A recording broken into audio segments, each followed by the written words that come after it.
सुनील तटकरे यांनी सहकुटुंब तुळजाभवानीचं दर्शन घेतले।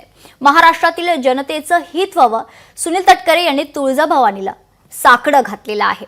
राष्ट्रवादीचे प्रदेशाध्यक्ष आणि रायगडचे खासदार सुनील तटकरे यांनी आज सहकुटुंब तुळजाभवानी देवीचं दर्शन घेतलंय।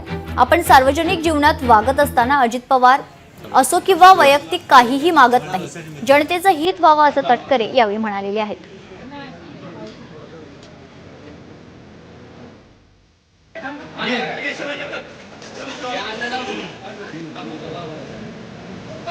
चला चला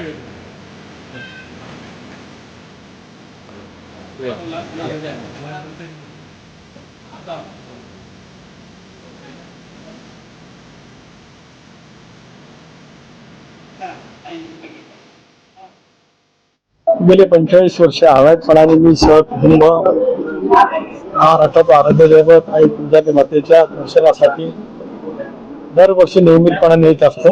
आजही मी माझ्या कुटुंबियांसमोर त्या ठिकाणी आलो। इथे आल्यावर नतमस्तक देवीचे चरणी घालून प्रार्थना एवढीच केली की आपल्या महाराष्ट्राला सुख समृद्धी, महाराष्ट्रातल्या सर्व नागरिकांना निरामय आयुष्य आणि बळीराजाच्या आयुष्यातले सर्वात चांगले दिवस आपल्या कालावधीमध्ये सतत त्या ठिकाणी पाहायला लाभोत, हीच आई तुळजाभवानीच्या चरणी प्रार्थना। लोकशाही मराठी ऐका, पहा, जागरूक रहा।